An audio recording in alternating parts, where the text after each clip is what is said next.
Well, good afternoon. I think we're maybe a couple of minutes late in you joining us, but can I welcome you coming to this ALBA Party National Assembly. We're fortunate to have two speakers of note and renown. The format is we're going to hear from the speakers for 20, 15, 20 minutes, whatever they feel like. After that, we will open it up for chats, comments, and thereafter looking to wind up at approximately 3:30. We're not coming to any conclusion. This is a National Assembly. It's about engaging in debate, hearing from people who can provoke debate and have a lifetime of commitment, service, and indeed knowledge. So we're grateful for them. But without further ado, obviously, I'm assuming most of you will know that I'm Kenny McCaskill, Vice Convener of the ALBA Party. I've got nothing more to add other than to hand on to our two speakers. I'll introduce them to you and then let them go on. We've got Isabel Lindsay. Those of you like myself who were formerly in the SNP or who've been engaged with the independence movement will know Isabel of long standing. She's currently Vice Chair of Scottish CND, co-convener of the Scottish Independence Convention and a Commonweal board member. We also have my good friend David Speedy, who shares the same passion for football and indeed other things as well. David's a native of Stirling. He graduated from St Andrews University, then Kennedy Scholar at Harvard. He was an academic for many years, involved in international affairs at the Carnegie Corporation in New York, where he was Programme Chair in International Peace and Security, and then Senior Fellow at the Carnegie Council for Ethics and International Affairs in New York, where he founded and directed the Programme on US Global Engagement, and was very kind to me when I was first put in touch with him by his compadre George Reid at that time. So without further ado, I'll pass on to Isabel to go first. We'll hear from Isabel, we'll then hear from David, and then we'll open up. If people have comments they want to make, feel free to put them into the chat box and we'll take them as they come along. Equally, as I say, it is the intention to open up the debate to allow you to participate, once we've heard from the speakers giving us something, I think, to get our teeth into. So without further ado, Isabel, the floor is yours. Thank you. Well, I'm going to start with two positives, which is not an easy thing to do given our current world. Both of these positives require Scotland to be an independent state. And the first is just the fact that Scotland would have the opportunity to start to wind back modestly, but significantly, the nuclear spiral. And this is a spiral. I think the wider public, even people who consider themselves to be the educated public, had become so complacent about what was happening in terms of the nuclear competition and the facing off of the nuclear powers.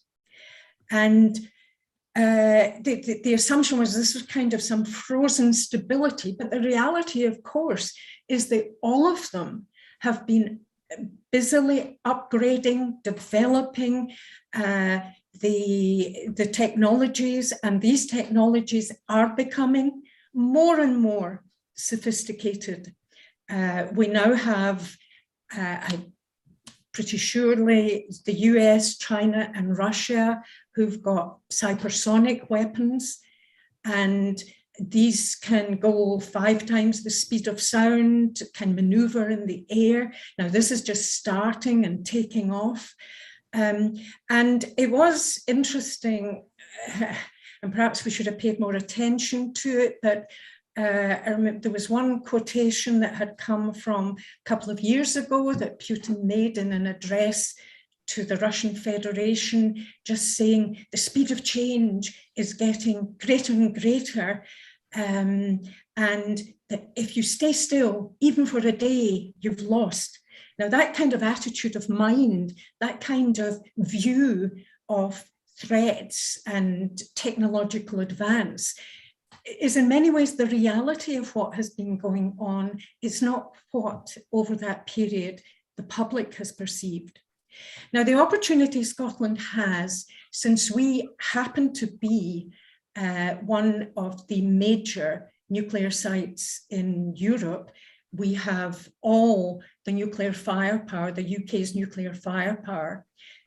We have around 260 nuclear bombs based in the Faslane Coolport area. But the opportunity we have in ratifying the new UN treaty on the prohibition of nuclear weapons is really quite significant, because in doing so, and that has provision under UN guidance and supervision of removing the nuclear weapons that belong to another state. And in so doing, in having that program of denuclearizing Scotland, we would be setting a very significant precedent, and we would be greatly strengthening the position of the TPNW. A treaty which currently has about 65 who have ratified it, about 86 or so who have signed it and are in the process of ratification. Now, it's most of Latin America, it's most of Africa, it's some major, quite significant Asian countries, but of course, the European situation, it's only Austria and Ireland. But we would be in a situation of being the focus of major change. And this is not something that needs to take a long time, because the significant first steps here, we've presented, Scottish CND has presented a whole timescale and programme for disarming Trident, but the key initial measure of removing all warheads.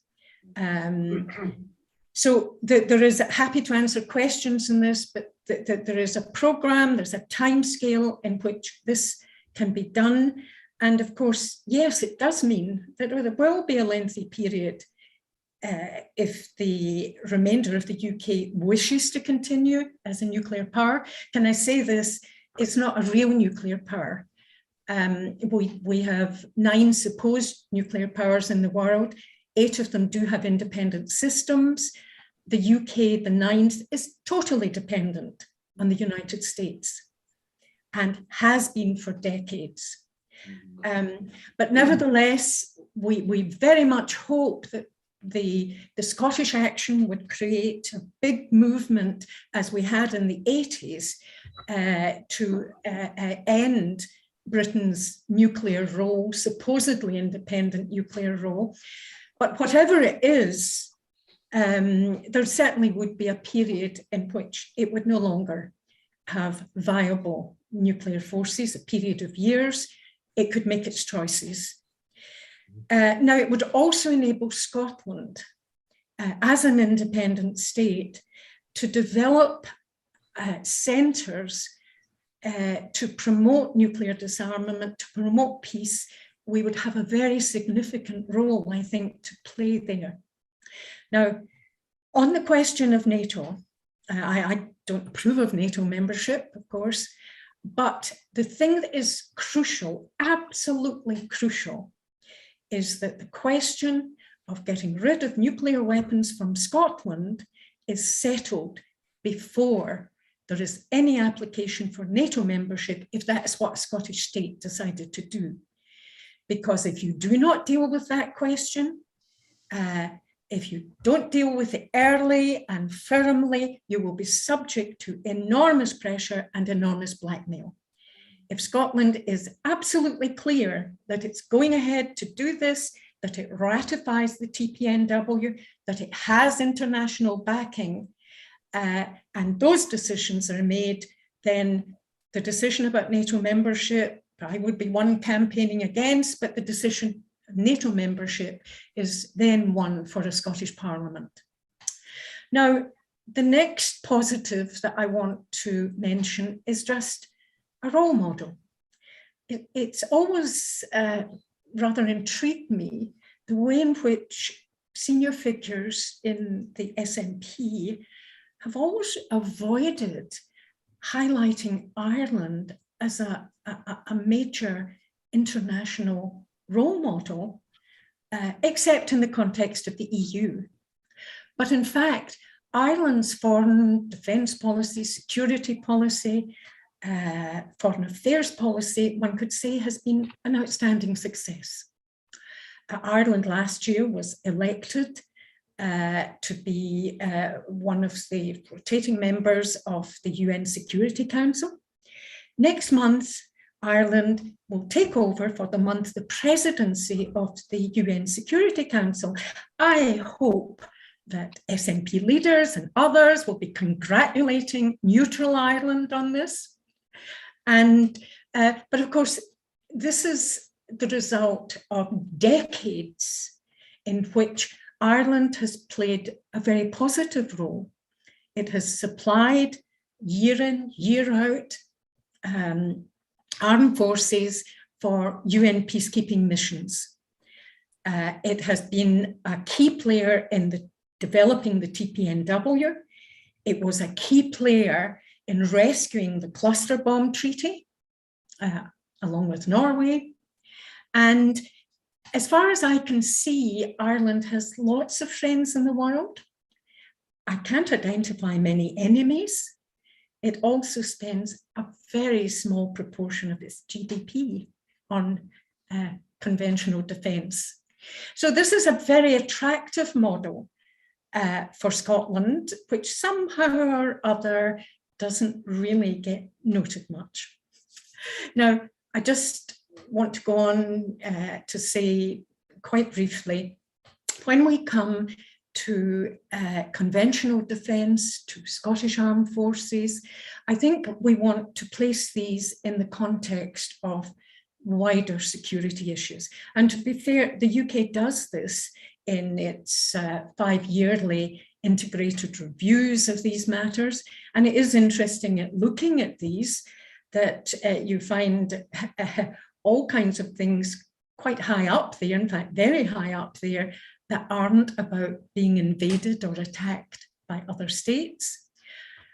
All states, cybersecurity has gone way up the list of concerns.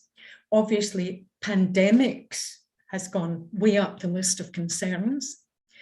You have the threats of climate change and the huge amount of stress that is going to come internationally in terms of population movements and all kinds of other issues that's going to come from climate change.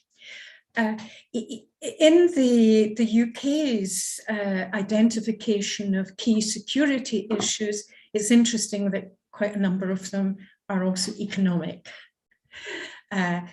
Scotland really also needs to be concerned about, as people have become more aware of this, food security, these things.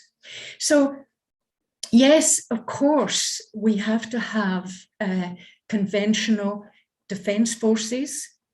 We have to, one very important thing we have got to do is to reassure all members of the current UK defence forces who are Scottish in background, very widely defined, that they will have a place in Scottish defence forces, that they will be guaranteed their employment there, and one hopes guaranteed trade union rights there. So we have to do this, but while various people have looked at what would be our, what one might call conventional defence needs, and certainly we have very important needs which I don't think are adequately met currently in terms of coastal defence because of the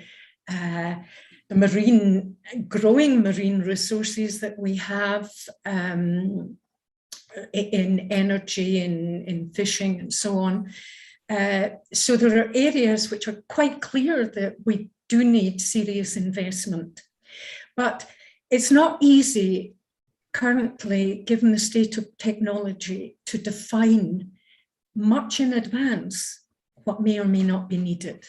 You know, calculations have been made about 11,000 members of Scottish Defence Forces, with about 70%, 30% full-time and reserves. But the developments, for example, in drone technology are speeding ahead so quickly and becoming cheaper and cheaper. So this might seriously alter the kind of forces that we have. So many different technological developments are taking place that we have to be very flexible about this. But I would suggest we have to be, as I've said, very conscious in how we project this to the Scottish public, that it is about national security. And I think it would be something that could be done now. Something certainly we would want to do with independence is to have a Secure Scotland Commission. We could do this now. We could do this looking at all the many security threats that face us. But it's something we certainly would want to do with independence, and to place defence forces, conventional defence forces, into that wider context.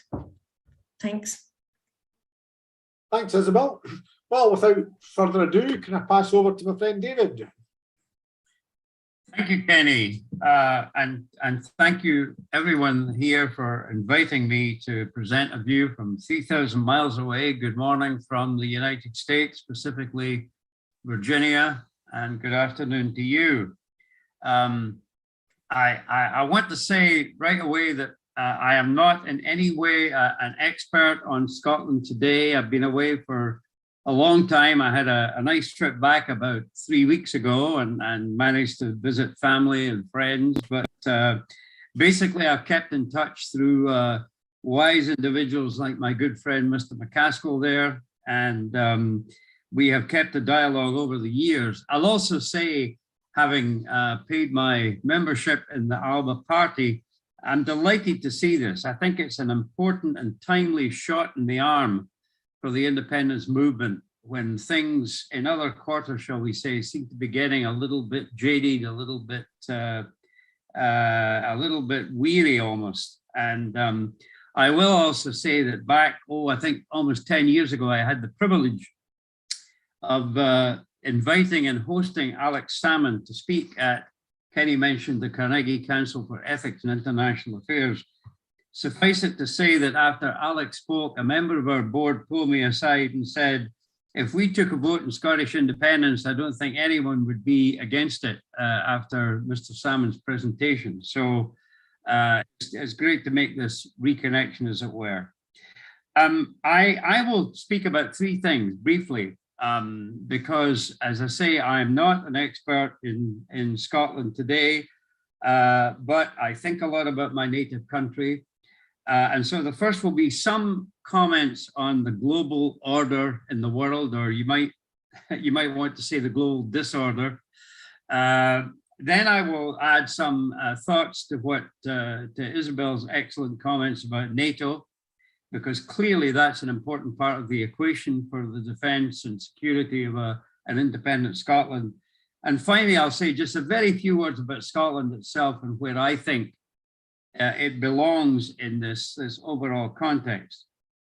And let me offer, before I start, two other sort of basic disclaimers. The first is that what I have to say you will find very different from the sort of conventional media and policy narrative that comes out of the Western press and governments, as it were.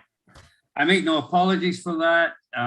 It's something that is also a minority view over here, but luckily held by some wise and good friends. And specifically, of course, I will have to raise the issue of Ukraine. It's the elephant in the room, clearly at this point in time. And I want to emphasize, I'm a member of a group called the American Committee for East-West Accord. And it has a number of leading diplomats, former government people, scholars, business leaders, and so on. And we specifically promote a saner dialogue with primarily Russia and China, we as a committee issued a very stern and pointed rebuke, criticism of Russia's actions in Ukraine. We felt it was unnecessary, overreaching, and vicious. Having said that, there were opportunities for this tragedy to have been prevented, and I will touch on a couple of those along the way, as it were. Well, the world order. Let me state the obvious. We are obviously living in a rapidly changing world. I'll develop that in a minute, but I've always posited the assumption that this began 30 years ago with the end of the Cold War. Now, some people say we're not in the post-Cold War era, we're in the post-Cold War era. The fact of the matter is that 30 years ago, the Soviet Union collapsed, the Berlin Wall came down, the Warsaw Pact, NATO's direct adversary, as it were, came apart. And what happened was that you had what many people call a unipolar world, where the United States was very much the only serious player on the block. Russia was in decline. China was not yet where China is now. And, you know, certainly we still get over here illusions of that, and some would say delusions of that status of the US as the global power. We get daily doses of, from the president and from others in the Biden administration, from the media, US leadership of democracies of the world against totalitarian regimes. Biden, if you may remember, organized a rather, in my opinion, fanciful concert of democracies, a meeting, a commission of democracies. And this is very much an American thing. America sees itself as, Ronald Reagan used the term, a shining city on a hill, radiating its light to the rest of the world. If only the rest of the world would buy into US democratic governance and just general good sense. And for example, the events of 9/11, the tragic events of 9/11 only added to that, added fuel to that fire. I would say that, you know, there's a bit of this too in the UK, and specifically and particularly in the south of England, where in following the Brexit fiasco, as I did, and of course I keep reminding my American friends that the Scots were 62% in favor of Remain, but in the south of England, it seemed that there was, what was really the defining, well, two things. First of all, immigration, I think, was clearly an important issue. But there was also a nostalgia that was well past its shelf life, a sort of imperial greatness that could be restored just by voting to leave Europe and be freed from the shackles of Brussels bureaucrats. Make America great again. And I think there was a definite theme of make the UK, dare I say, make England great again. And it was no coincidence that these impulses were led by two sort of clownish characters, both of whom hopefully permanently have left the stage. Second point is that in terms of this new global order, it's no surprise that much of the world outside the Atlanticist power, certainly the UK and the US, much of the world doesn't see things this way. China and Russia especially,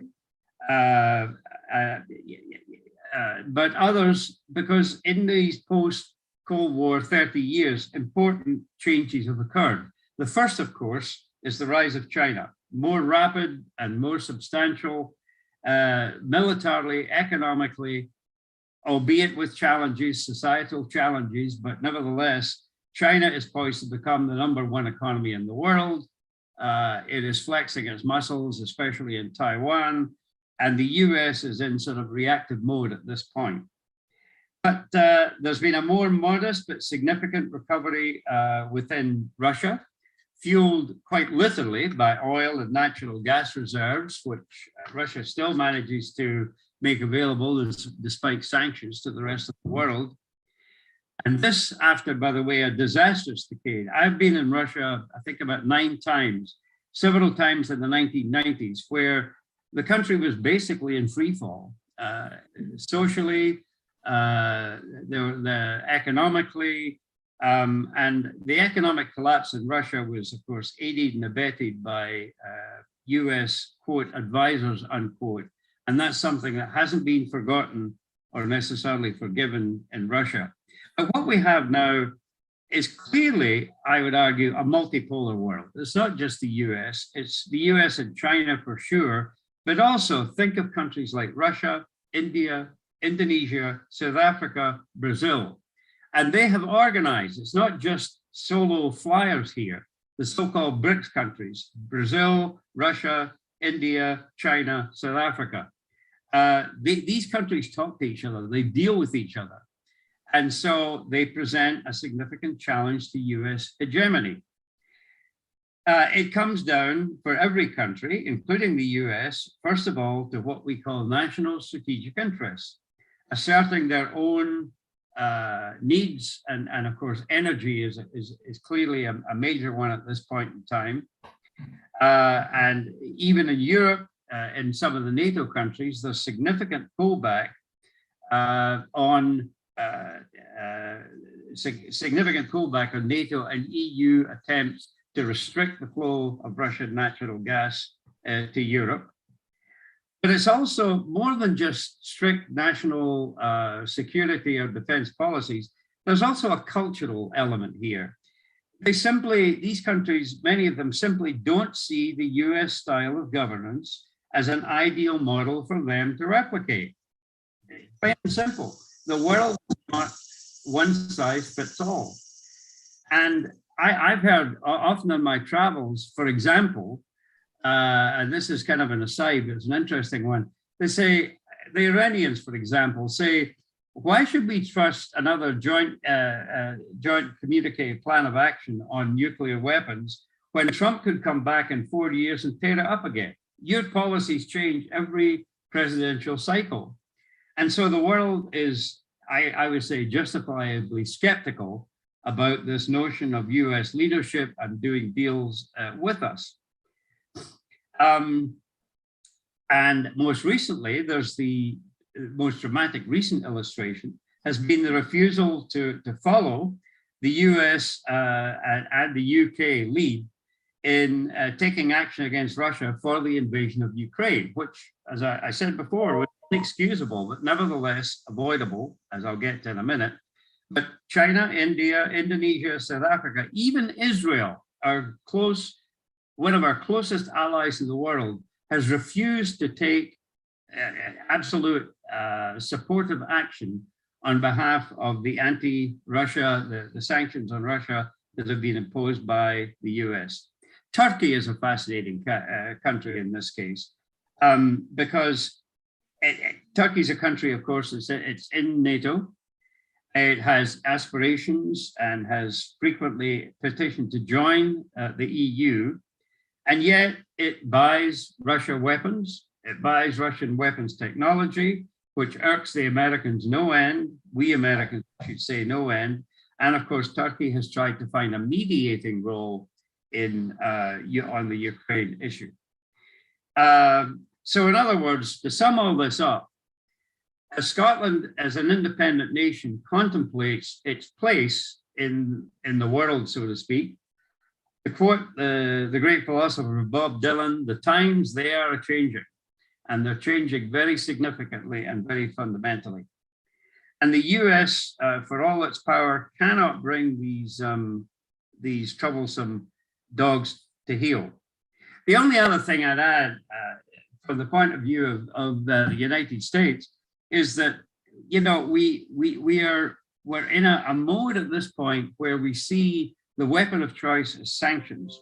And this also is not a way of gaining influence and getting people to love us, when you consider that it's not only Russia, China, and other places that are sanctioned by the US, Bosnia, Cyprus, Laos, Lebanon, Mauritania, and Tunisia. And it's 40 countries in the world in all suffer from US sanctions.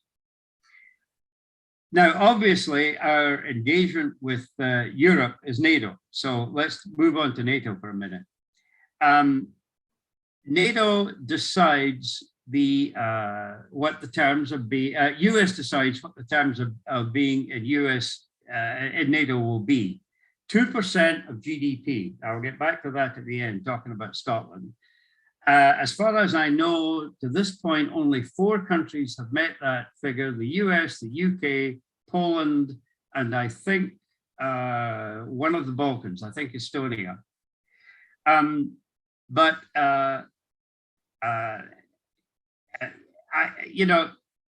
NATO is a difficult beast to deal with.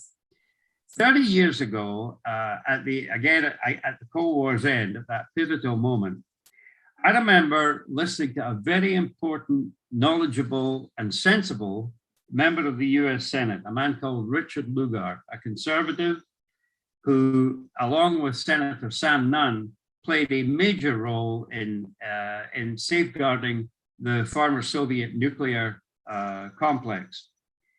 And at that point, Lugar said 30 years ago that NATO must go out of area or go out of business. Well, NATO has very much avoided or sought to avoid the prospect of going out of business, and it's certainly gone out of area. There have been NATO operations in Afghanistan, in Libya, in Iraq, in Syria, and any map I look at of the world shows that these countries are not in Europe, not in NATO's sphere of influence. And this is symptomatic of a bigger phenomenon. When NATO continued and expanded, both in terms of operations and in terms of geography, which was a key neuralgia cause for Russia, this was very much a missed opportunity. These missed opportunities, especially with regard to Russia, go back to basically to 1989, even before the collapse of the Soviet Union. If you remember, that was the year that Reagan and Gorbachev met in Reykjavik.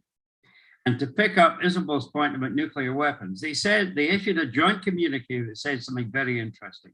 Nuclear weapons were insane and could not ever possibly be used.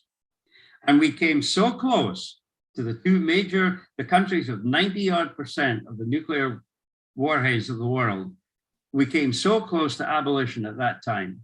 And of course, it failed on a relatively quixotic issue of national missile defense that Reagan refused to give up. But that was the first of the missed opportunity. Then along came Gorbachev, the new Gorbachev, and he was the last Secretary General of the Communist Party of the Soviet Union. And he and his successors, Yeltsin and Putin, asked for a new security alliance for Europe, from Dublin to Vladivostok, was the way one of them put it. And that would replace NATO and have Russia included in a genuine Eurasian alliance for a safer world.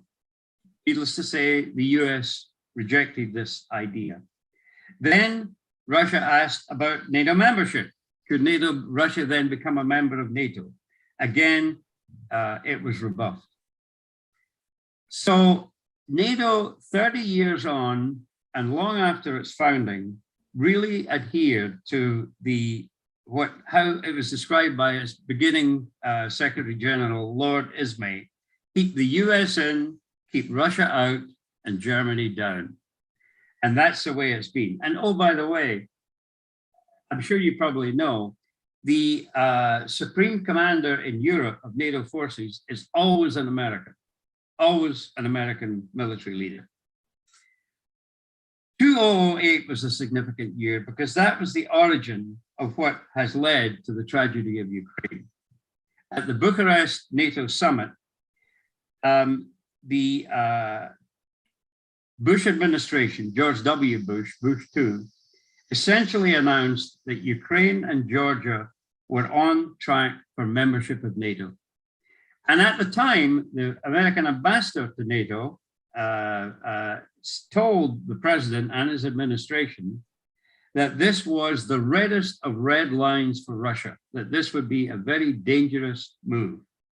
And if you look at the map, and by the way, you know, Finland's about to join NATO. If you do a trajectory, Finland, the Baltics, Poland, Romania, Bulgaria, and Turkey, and then you add Ukraine and Georgia potentially, the Western, essentially the business, military, economic hub of Russia, the European Russia, is encircled by NATO.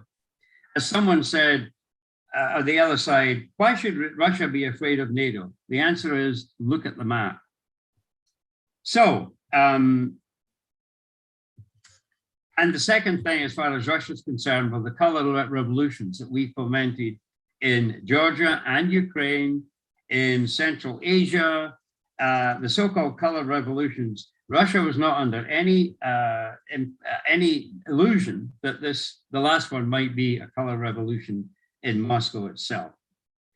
So, okay, finally, Scotland, in this context of NATO enlargement, countries being added to the great chagrin and unease of Russia.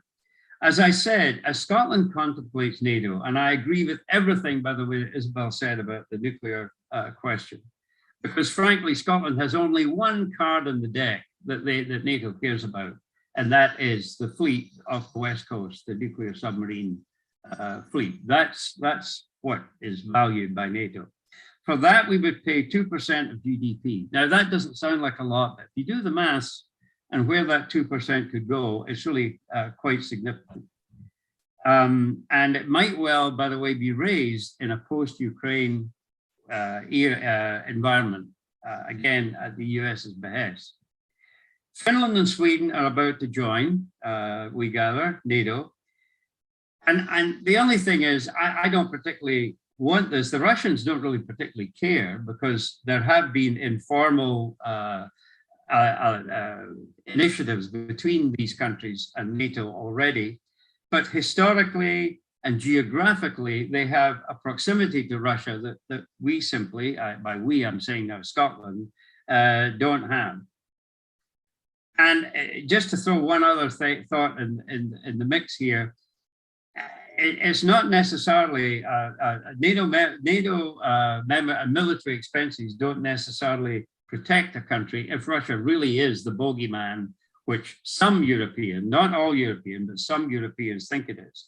Ukraine, before the invasion, had the third largest army in Europe, in Europe, after Russia and Turkey. And it spent not 2%, but 6% of its GDP on defense. So the NATO status is really something of an illusion when it comes to safety and security. And, you know, the great threat to Europe, as I see in the future, lies in the fact not so much that the Ukraine war is going on, but that Ukraine is essentially a proxy conflict between Russia and NATO. There are NATO forces in Ukraine. There were in 1994 when I went there. There were military, quote, advisors, unquote. And I'll throw in one other thing. I'm sorry, this is it's difficult to know what to leave in and leave out here.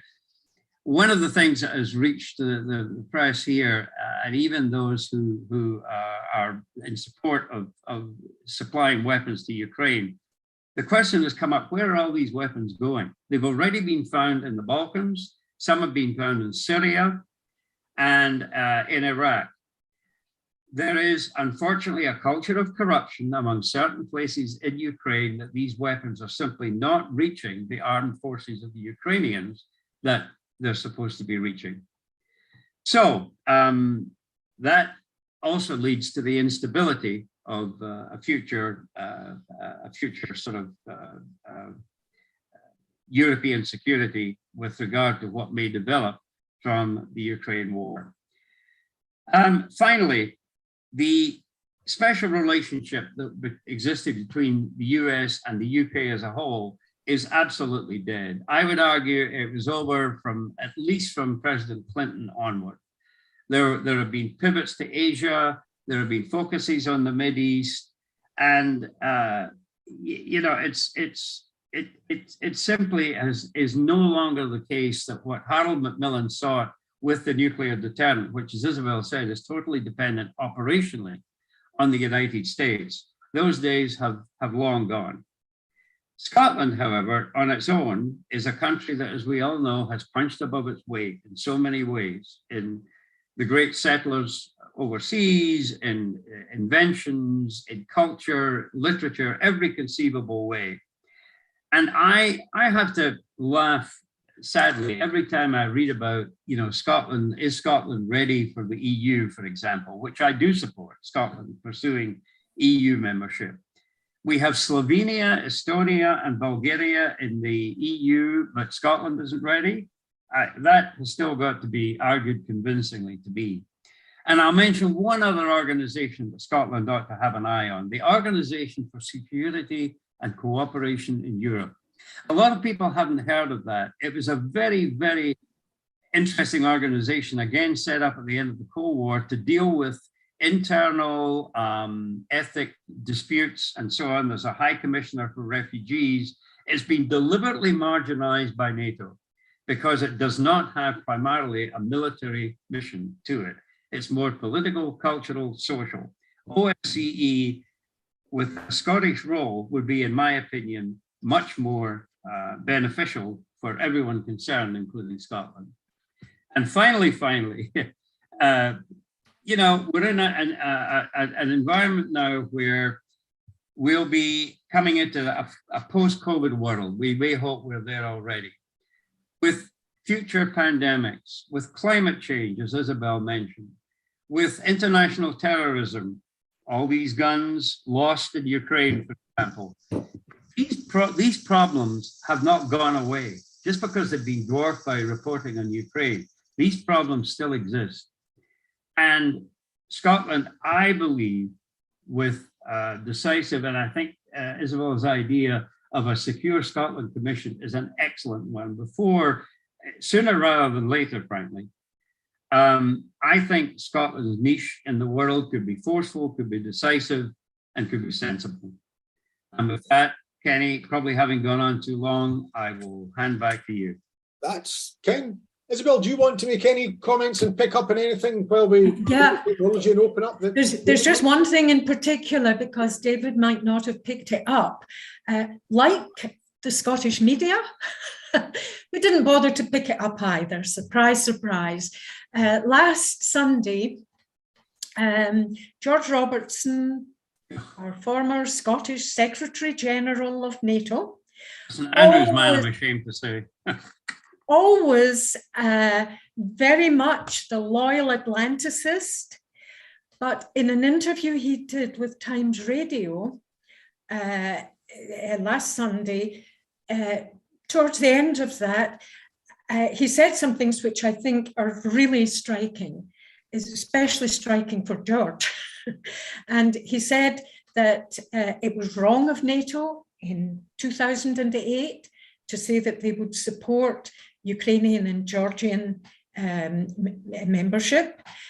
But he also said that they had been working to try and improve relationships with Russia, to bring them closer. There had been a Russia-NATO Council and so on, but the United States did not want this to proceed.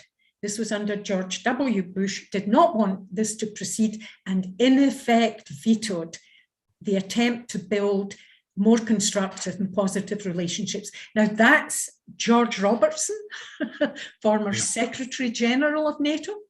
Now, these seem to me quite important things, but I don't think anybody in the Scottish media even bothered to pick it up. That's very interesting, Isabel. Sorry, David. I mean, if people maybe want to put up their hands, I'll see if we can get the technology to allow people to make comments, because I was looking at the chat post. I mean, there were comments obviously about ALBA's position and policy. What I can say is obviously there's been difficulties for conference, and there's so much to discuss when you're in the early juncture. That is an important issue, but equally so are other things, as we're currently seeing with a fuel and cost of living crisis. We do have a defence and security forum Corey has asked me to remind people of. And you can, if you want to contribute to that, just get in touch with her at membership@albaparty.org. As I say, most of the comments on the chat, I think, related more to issues there relating to NATO. But if people, Hugh, I think I see your hand up. Can we allow Hugh Kerr in? Hi, Kenny. Can you hear me now? Yes, I can. Good. And can you see me now? No, you've disabled my video, so nobody can see me. I can hear you. Okay. Yeah, well, thanks very much for the discussion. And particularly thanks to Isabel, who I've been along campaigning with and CAD all of my life. And for David, for a very good critical comment. I was a bit worried when I looked at your CV, David. I thought you might be in the belly of the beast, somewhat affected by it, but I'm glad to say you've retained your critical faculties, which is very good. The beast is trying to disgorge me. Absolutely, indeed. I'm a former MEP, and my colleagues were there at the Orange Revolution in Ukraine, and they said, Hugh, you have never seen such a well-funded revolution. It came straight from the CIA, the FBI, and everywhere else in America. And I think David's got it right. America is fighting a proxy war against Russia in Ukraine, using, as somebody said recently, they will fight to the end of every last Ukrainian. And of course, aided by the arms industry, which is just loving the pouring of arms into the Ukraine, more profit for them and producing it. So, of course, I've got no time at all for Putin's invasion. We should all condemn it, absolutely out of hand. But it does raise the question of the nature of NATO. And when I was an MEP, people tried to persuade me that NATO was a force for peace. And there was an argument for that. And as David outlined, there's even a prospect of Russia joining it. But he's also right. Craig Murray, who's an ALBA member, very experienced foreign policy observer, former ambassador, of course, was at the peace talks in Turkey recently.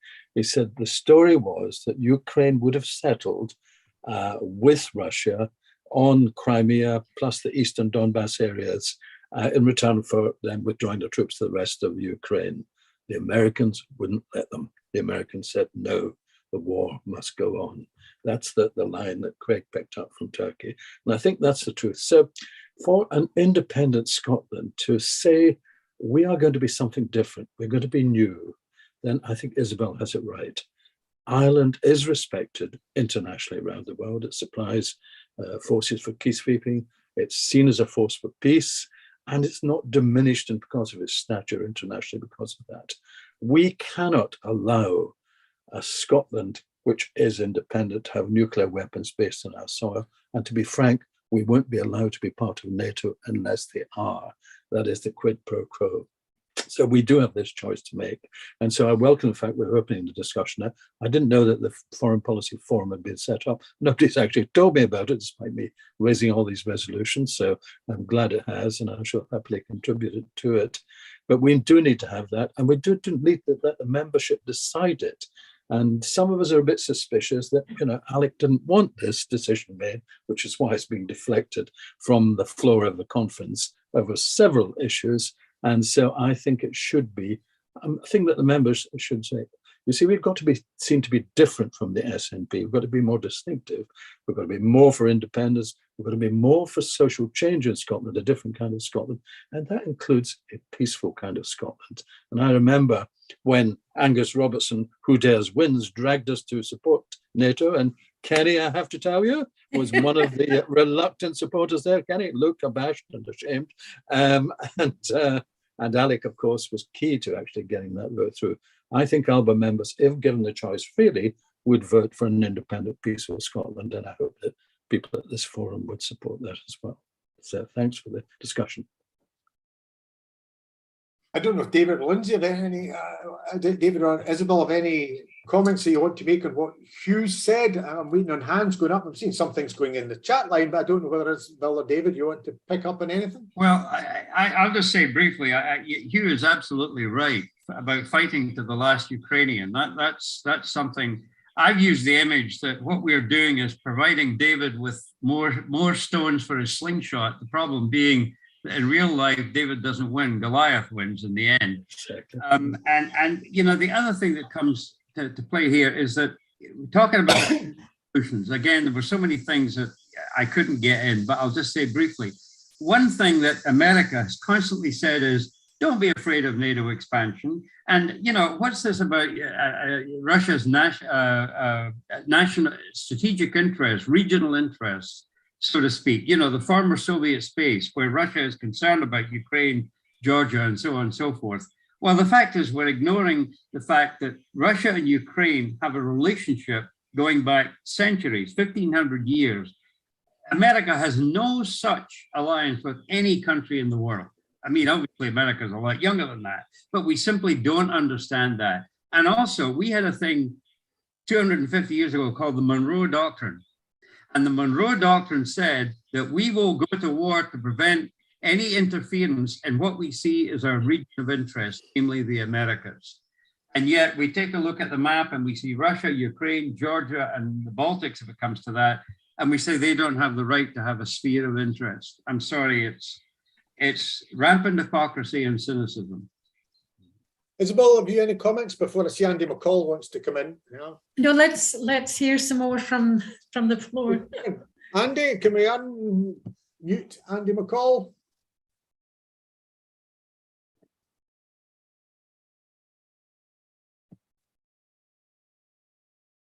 I mean, while we're waiting on that being done, I mean, I don't know, Isabel, certainly from your research, I mean, the push in Westminster isn't now for 2%. I mean, I know NATO's now pushing for that, notes if it could become mandatory.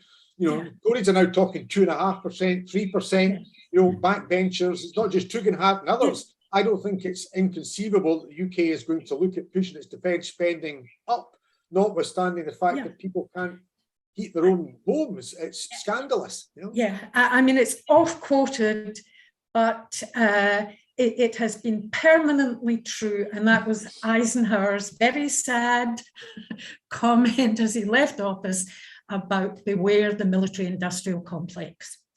They have massive vested interests in on the part of the industrial side, obviously the profitability, etc.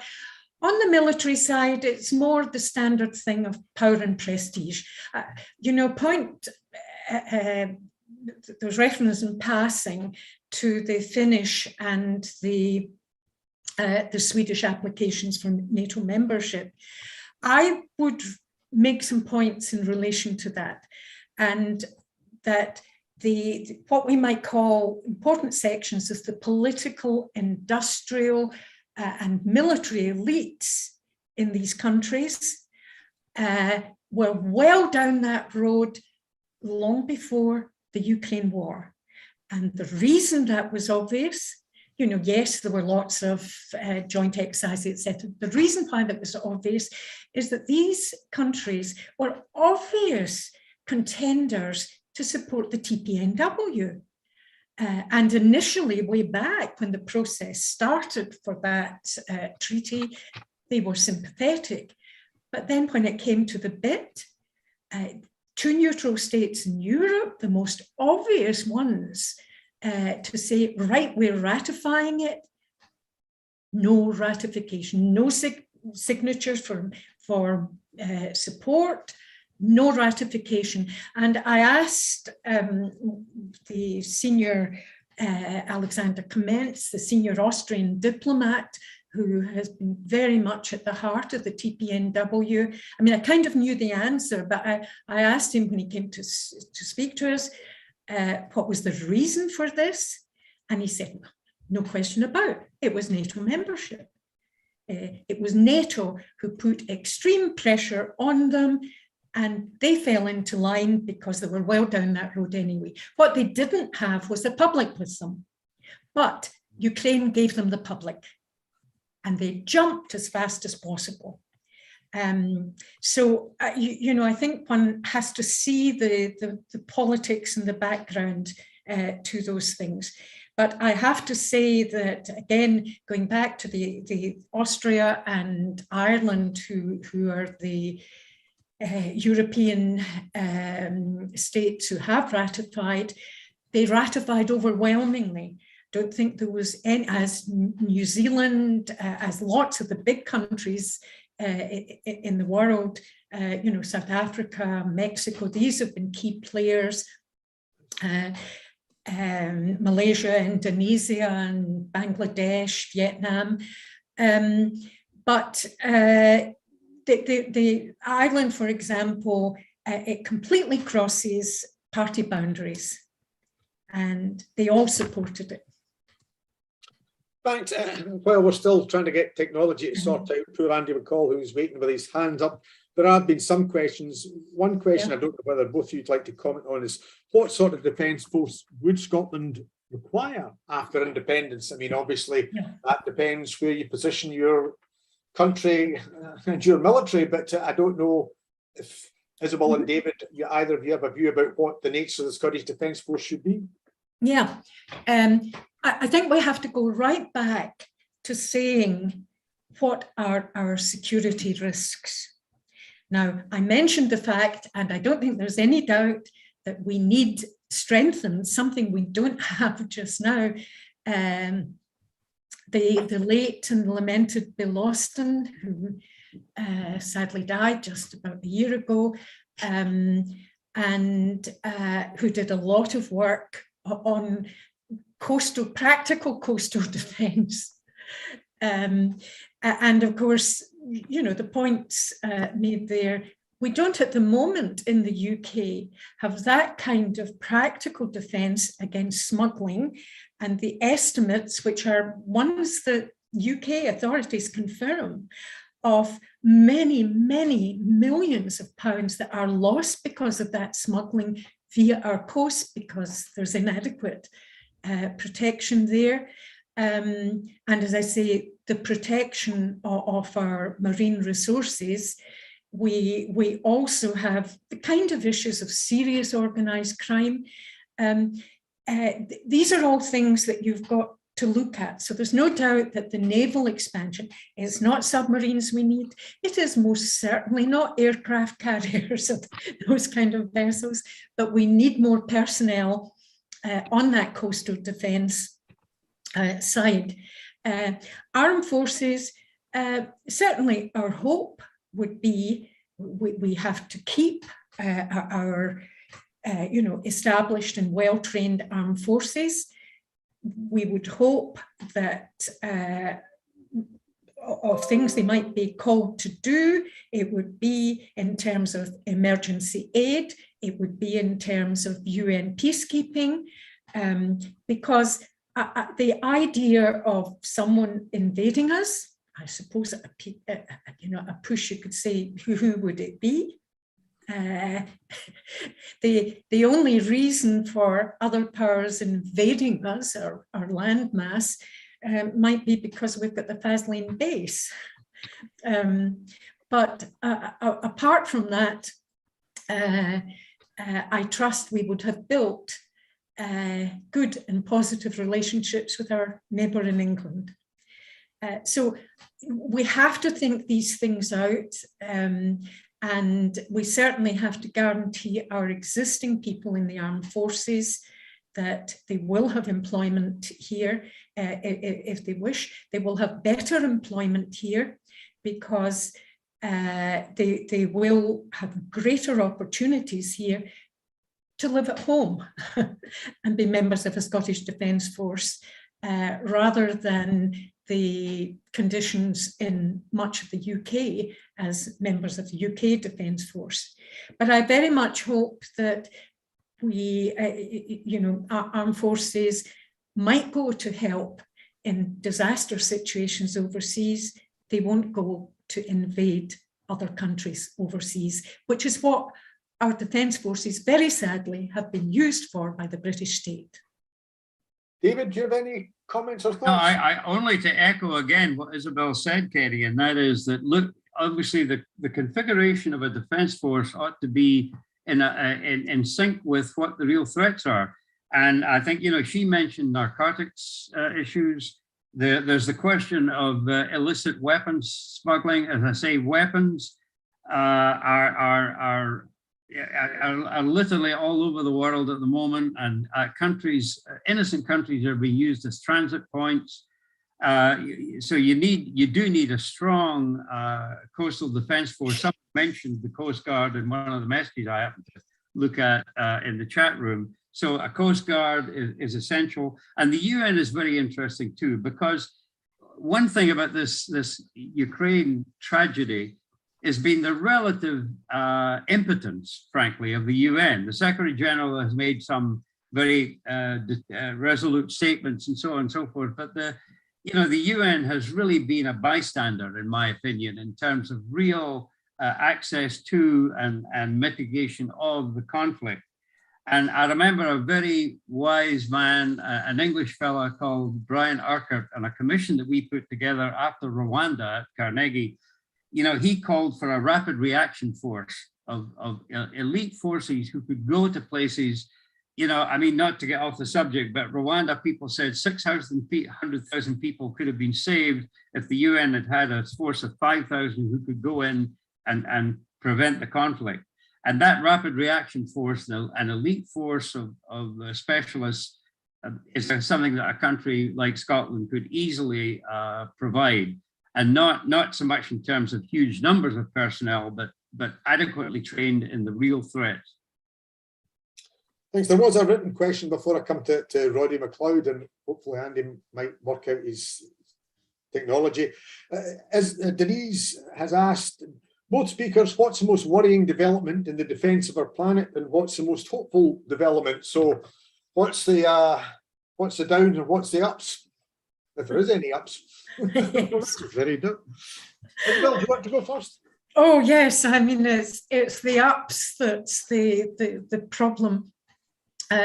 If we can come back to the nuclear, there are two things that can fundamentally undermine, destroy civilization as we know it. And one is the climate change and emergency arising out of that, and the other is nuclear war.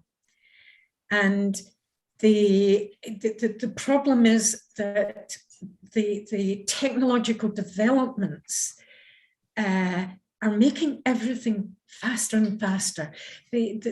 One of the difference between nuclear war and more traditional types of warfare, which can be vicious and horrible, but you can take a bit of time to consider, are you going to invade? Are you going to attack?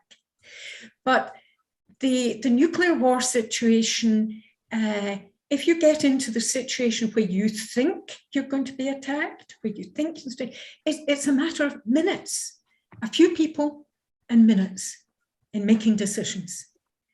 And the outcome are horrific. In March of this year, there was a stray Indian missile that hit Pakistan. Now, it was a mistake. It wasn't nuclear head. Unfortunately, it landed in a rural area and no one was killed. India did go on quickly and said, this was accidental. If that missile had hit a city in Pakistan and you had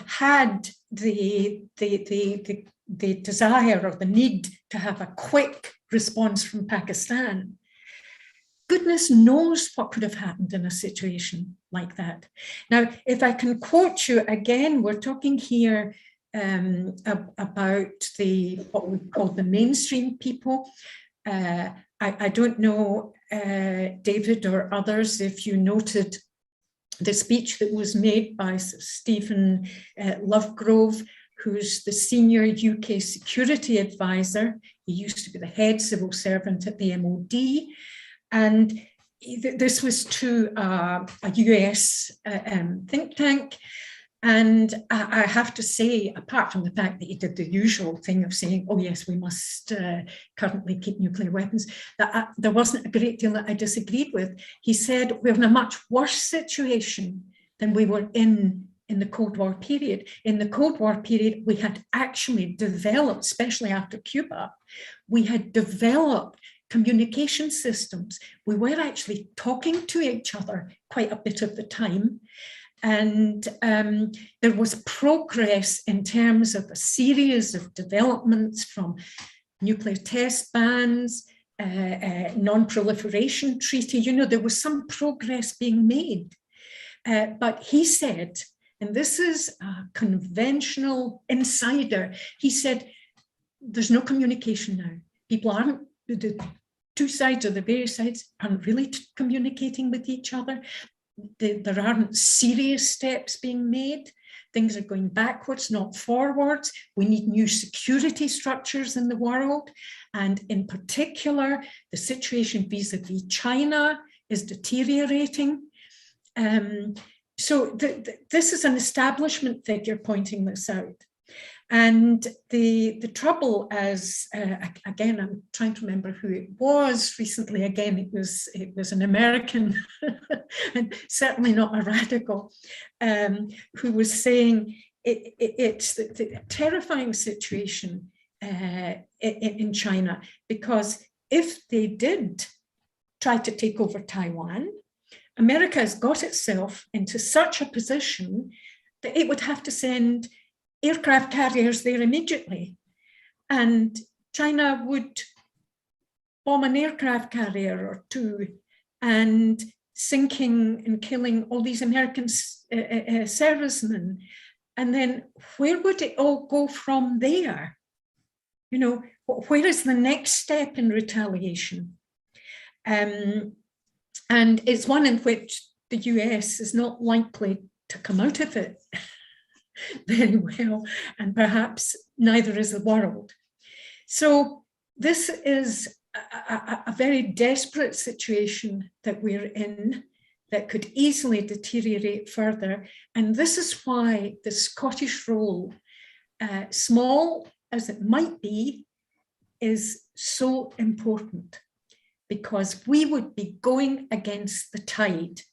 We would be saying, no, we've got to start taking action, moving backwards. Thanks. David, And I'll be very brief. before I get Andy in. On you go. David? Okay, sorry, Kay. I didn't want to step in anyone else's toe, but very briefly, in terms of the threats, obviously, yeah, climate, you know, I live in a country where lakes and dams are drying up to the point that Paleolithic skeletal remains are being found at the bottom. I mean, it is without addressing climate, then almost everything else, I would even say, including the nuclear danger, may be, if not irrelevant, at least secondary. This on the nuclear question, however, again, what we are worried about most in my field, my committee, are the question of the non-state actors. It's not even the fact that, you know, there's China, there's India, Pakistan, which is the dangerous dyad, so to speak, but the fact that these weapons and components, you think of North Korea, you think of Iran, they could be, that weaponry for the right price could be falling into the wrong hands. And as I said, that's already happening with advanced conventional weaponry from Ukraine. In terms of the way out of this mess, or the way to a better world, exchange, absolutely. We simply can't block every Russian, every cultural, every educational, every citizen exchange between us and Russia, because A, there will be a Russia when the Ukraine war is over and we have to deal with it, hopefully a better Russia. Secondly, you know, Stalin wanted nothing more than to prevent Russians from traveling abroad when he was in power, because he didn't want them to see what was available abroad. So it's a counter-effective proposal. Scientist to scientist, particularly military to military. These kind of exchanges are absolutely essential when the climate is right. The space station's already been lost, essentially, the cooperation on that. And the final word, diplomacy, the lost art of diplomacy. 3 months of talks went into Ukraine before the violence took place. Again, as Hugh said a few minutes ago, largely because of American insistence that we just hang tough, would be the way it would be put over here. And that, of course, was catastrophic. But diplomacy has been undervalued in this country, I'd say, for the last 50 years. The Department of Defense calls the shots, and the diplomats may raise their hands and say, yes, but but most administrations are afraid to follow their advice at the expense of the DoD and the military-industrial complex. And I just posted something on the chat room saying basically the military-industrial complex is guaranteed perpetual existence because every state in the union has a piece of the action. They all have money coming in from DoD for widgets in one place and wheels in another and screwdriver and so on. So no congressman is going to vote against the defense budget. It's political suicide. We've got to break that Gordian knot and get just a more sane environment where diplomacy is there. I don't often quote Winston Churchill, but he did say, jaw is better than war. And he was right. Kenny, yes, just a point I can add there that is important and in some ways a bit frightening on the environmental thing. In an ironic way, Russia is quite well placed in terms of climate change. And I say this because it's got a low population density. Much of it is in the northern climatic areas, and it has large natural resources. One of the things that I think we have to be worried about, I don't know what the answer is. I'm frightened to think of what the implications could be. But if we're looking at where the stress points, even in Europe, for conflict are going to arise, I'm afraid it's going to be in Southern Europe. If things get worse and worse, and we're talking here, Spain and Greece and Italy and south of France and so on, if conditions get more and more severe in quite a short space of time, there is going to be enormous pressures. And of course, there are going to be enormous migratory pressures emerging as well. And this is where you get big tensions. I hope I'm wrong in this, but it's hard not to see that the crisis areas and the tension areas are going to be more south than north. Thanks. Andy McCall, you've been waiting patiently. I think we've managed to sort it out. Feel free. There you go. Thank you, Ken. Thank you, Kenny. It's more of a comment than a question. It's great to hear three sane people speaking on this subject. I've agreed with almost every word that Hugh and Isabel and David have said. But one thing I just want to pick up on briefly, this might be specific, but it could be a general point also. Mm-hmm. David said he's personally in favour of Scotland to rejoining the European Union on independence. I'm pleased to say that ALBA Party's position is the same as mine, that we should join EFTA. The point I'm making is, the general point is that we can actually take best practice when we form a new country from other friends. The Irish one is very obviously the best idea. We can decide not to join NATO. We can decide those things, but joining the EU, for example, we can decide at that point or in that process. So we can start from scratch and really knit the best country we possibly can start with.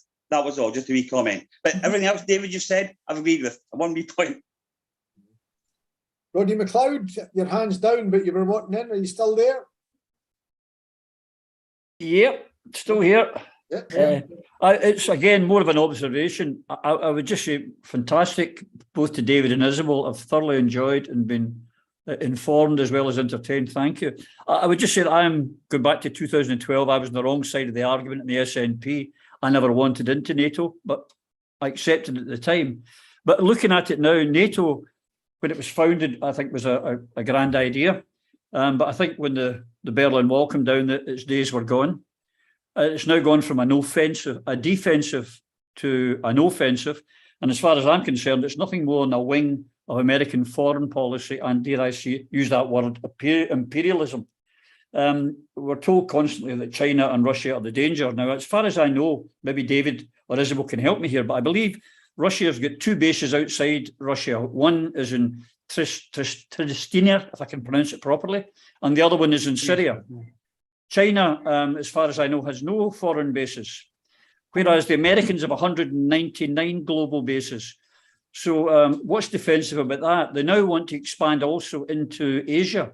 Now, North Atlantic, I thought stood for North Atlantic. I didn't know that Asia was now in the North Atlantic sphere. So it is nothing more than American foreign policy. And I truly believe that if America was not involved, the Ukraine war would be settled. And I've got to speak as a peacenik. I'm not quite a pacifist, but I'm a peacenik. I've been demonstrating against war since Vietnam when I was nothing but a lad. And I'm still opposed to wars. So I hope that we never go into NATO. I don't see where our danger comes from. Like our dear friends in Ireland, I don't see any problem with us being neutral and helping in UN peacekeeping tasks. Who's likely to invade us? Well, over the years, we've only had one people who have invaded us, and I don't think that they're going to try that again. If they do, I might stop being a pacifist and join up. But that's another story. So I actually don't see any need for us to be in NATO. I think, like our dear friends Ireland, we should be neutral. And that would be my point, and my thanks to our two speakers. Anybody else wanting contributions? We've still got time available. I mean, there have been points in the chat that I don't know whether that Isabel or David might have seen that they might want to comment on. I mean, I did see some of them both about Coast Guard and indeed about protection of oil and rigs. I can only say, using my experience as a Justice Secretary and tied in with still contacts and security, I wasn't ever aware of any threat towards our oil and gas rigs, as opposed to the threat onshore when they suddenly realised that if you took out St Fergus, you took out the UK oil and gas supply, which is probably why the Civil Nuclear Constabulary is seeing its remit extended to sites of critical national infrastructure, which probably makes a great deal of sense as long as they don't privatise them. As for the rigs, I have to say I didn't ever come across any threat to the rigs as such. I think the distance, the nature of the North Sea, we don't have Somali pirates, and attacks upon them would be repelled by other nations round about. The Coast Guard, I think, was more interesting. I don't know if Isabel, if you've got any thoughts. I just wonder, having discussions at one stage with the Fire Brigade Union, because as fire brigades no longer deal so much with fires, as you're more likely to have the fire brigade get you out of a car accident than you are out of a house on fire. But equally, as flooding grows and the fire brigade has had to adapt to onshore, there was an argument made to me that actually bringing the Coast Guard and the fire brigade together was more logical, although I have to say, I'm not sure there is things there, but I don't know in your studies in Ireland and whatever, whether you've seen any different changes on these issues, both the offshore security, which must apply because there is a threat to our fishing and there must be a threat to security on rigs, but also the Coast Guard as such. No, I think there's a very strong case for bringing our various emergency services, in close, I mean, they do cooperate, but in closer cooperation, and certainly in building up Coast Guard. I mean, the point is, I say, I wasn't very well up on this. It was talking to Bill Austin and reading his stuff about the links. Obviously, you've got the smuggling side, the big loss of revenues from this, and the extent of our coastline, but also the links with serious organised crime and, the interrelationships with these things. And this is why having a kind of Secure Scotland Commission, being able regularly to review where we are, where we need more cooperation. One of the points that I remember Bill making, of course, that dealing with these things, a lot of the time, it's not your ability to intercept vessels at sea. That is important, but it's having the bases. When I say bases, I mean just personnel, able to gather intelligence in communities around Scotland, and to build on that in terms of those kinds of problems, that was as important as the ability, to intercept actually at sea. So these are the practical things. Similarly, it's quite often said, but if Scotland was independent, Scotland wasn't NATO, we wouldn't have access to GCHQ. And, we, in Denmark, they have a unified security and policing intelligence service. And I know a number of people have said this is what Scotland would want, building on the existing police intelligence service at Garcosh, and that, but the question we would want to ask, well, why should we want access to much of the kind of information that GCHQ and the Five Eyes High? We're not really all that concerned about accessing conversations and contact between India and China, between Venezuela and whoever. Much of that is not the kind of information that's important to us. We're also been fortunate enough that we haven't had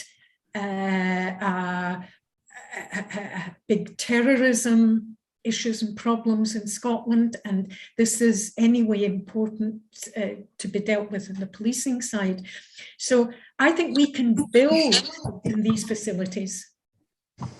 Thanks. David, do you have any comments? And then I'll bring in a couple of more hands that are up from David. Yeah, I just wanted to mention that there's been a very interesting exchange on the chat about bases. You know, it is certainly true. Two things are true. First of all, there are military presence by Russia, China, although again completely dwarfed by the US. Russia has bases. I think it's actually 10 around the world, Roddy, including Syria, Central Asia. I'll add that in Central Asia, in Kyrgyzstan and Tajikistan, the first thing that the first person to call George W. Bush after 9/11 was Vladimir Putin, and he offered transit opportunities for American planes in both those Central Asian bases. So that's just an interesting footnote. China has this thing called the Belt and Road Initiative, which is really an economic rather than military. It may mean that there are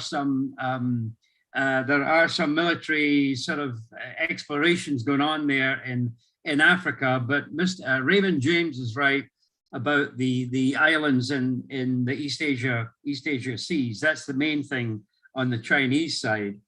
But you know, you've got to distinguish between permanent military bases. Yes, Russia, of course, has establishments at this point, temporary establishments in Ukraine, but it doesn't mean hopefully they're there in perpetuity. The US bases are part of the landscape, quite frankly, in the countries that have been listed. So you know, it's kind of a fraught question, but once again, just as the US defense budget is more than the sum of the next 8 or 9 countries combined, including China, Russia, etc., so their military bases. And the most quixotic and head-scratching one, of course, is Guantanamo. You know, I went on a cruise once in the Caribbean, and got a fairly good view of Guantanamo, an American base in Cuba. American policy toward Cuba and Venezuela has been absolutely disgraceful. It has been designed not just regime change, but to bring countries to their knees. And the idea that we have a base on Guantanamo in the west end of Cuba is I can't find the right adjective. I'll say perplexing and leave it at that. David, you've been waiting patiently then, Denise. Thanks, folks. I'm watching this with great interest. We had a couple of military experts at the SSRG conference. Could you maybe turn your volume up, David? I'll speak as loud as I can. All right. Can you shout? On you go. So basically, we had an ex-officer from the British Armed Forces at our conference recently in Dunfermline. Yeah, so he was there in Estonia after it got independence, and a lot of work done there. I wonder if we could be looking towards successful independent countries that have broken away and One, how they've set up their how many jobs are going to be created when Scotland becomes independent in our defence force? And have we got any examples we can point to? Well, that's maybe one for you, Isabel. Yes, I said looking at several people. By the way, you can access a paper I did with references in it, not that it's an area of my own expertise, but with references in it that is among the Scottish Independence Convention transition papers. It's on their site. You'll also find material in the recently set up Independence Library, which is all its work. You know, there's still things being set up there, but a lot of that's done and you'll be able to access material. But as I say, the figure that from a couple of studies was around 11,000, but that would be with 70% who were full-time and 30% who were in the military reserves. And there would be more of them actually living in Scotland than Scots currently in the UK forces. So you are getting that advantage of people who are living and working in Scotland. But I don't think we should be too hung up, apart from giving people reassurances who are already in the armed forces, I don't think we should be too hung up on precise numbers or hardware, although I do know that some of those who have expertise in this area say that in initial negotiations, we should be starting with nil, in the sense that we're not taking a share of your clapped out and irrelevant to our needs military hardware, that this is something that comes off any possible debts that we decide. Much better for us to plan it selectively, possibly to take material, but to plan it in relation to our needs and relation to modern technology. So I don't think we should get too hung up on those kind of details. Now, in terms of manufacturing, I think some of the manufacturing, we're in controversial areas here, because some of that is for the kind of military equipment that is war fighting rather than defensive and is sold to other states. So this is something, the Campaign Against the Arms Trade, if you go on their site, you'll see quite a lot of information and discussion on that, of what we should be encouraging and not encouraging in terms of any formal grants.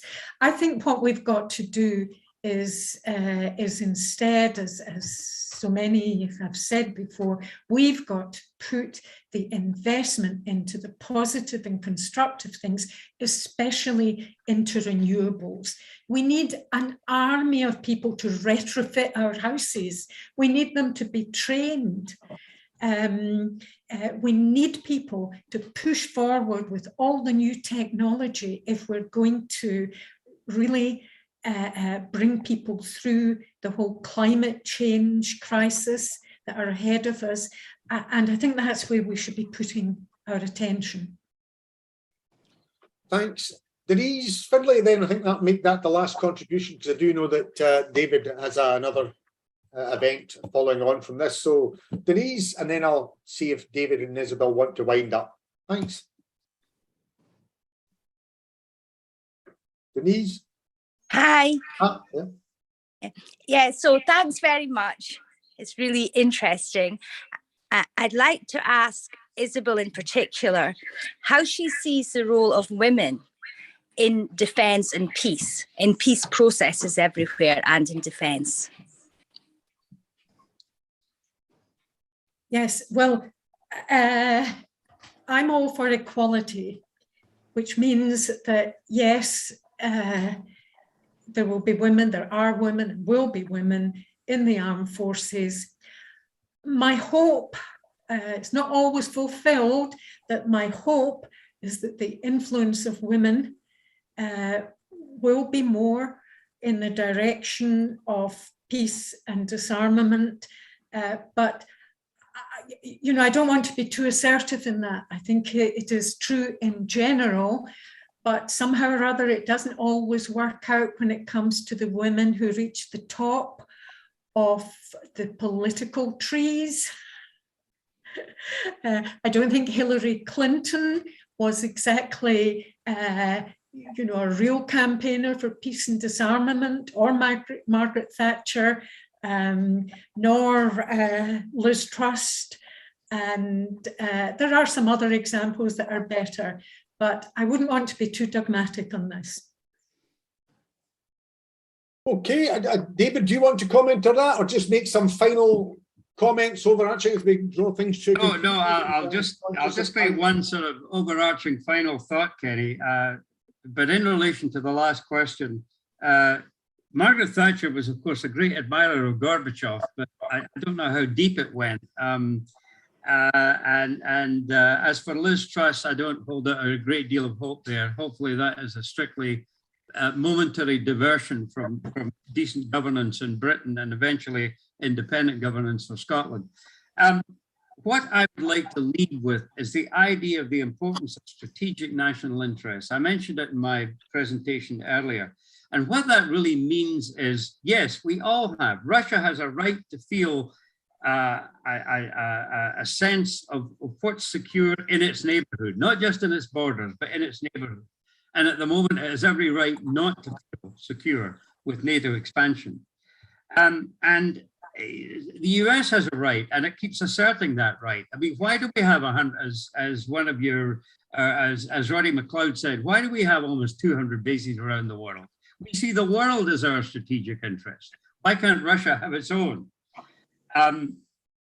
Eventually, it comes down to what once was a very good definition of the difference between a politician and a diplomat. The difference being that the latter has the ability to see something from the other side's point of view. That doesn't mean that he or she will capitulate, will say, yes, you're right, we're wrong, we'll do whatever you want. It's just that if I was sitting in Tehran or Moscow or Beijing or Cape Town, whatever, I might think along these lines. I might feel there is a threat that I, as an American, don't really want there to exist. But I might feel it if I was in. If we could make advances in promoting that kind of all-encompassing thinking, we'd be a hell of a lot better off when it came to addressing the kind of bilateral and multilateral crises, frankly, that we're dealing with today. And it's especially critical, of course, in something like climate change, but so be it. Isabel, do you have any final comments you'd like to say? Just that we've got to try and keep positive and hopeful.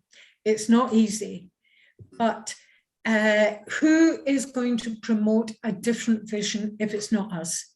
And if there is no different vision of the future out there of what we in our own country can do, then it's going to mean that those who have the negative, the aggressive, the over-assertive, the narrow perceptions of how we relate to others in the world are going to triumph. So we have to keep that positive vision. Well, thank you very much, Isabel and David, on that positive note to end. Thank all of you who have participated. I'd like to thank Alec and Corey for the organisation of it. It takes some difficulties, even if it's the odd technical glitch, but we have had people coming in from across the Atlantic, and I'm very grateful for David. There's a significant time change there, and for Isabel in giving up time. As you'll have seen, Corey's made it clear that there is a defence policy forum. If people want to just email in and we can see where things can go. I know there's been frustration about, not moving quick enough or fast enough. I think all I can say is, we are coming out of lockdown. There's a lot ongoing. Certainly, Scotland is coming back to life in demonstrations and other things, but we can get round to this as well. So I'd just like to thank David and Isabel in particular, but each and every one of you for joining on board. And That's given us food for thought. ALBA will be meeting. ALBA, I've no doubt, will be discussing and will be taking, hopefully, a very positive position of the world that can be, and that the role that Scotland will play in it. So thank you for coming on and giving up your time. Thanks. Jenny.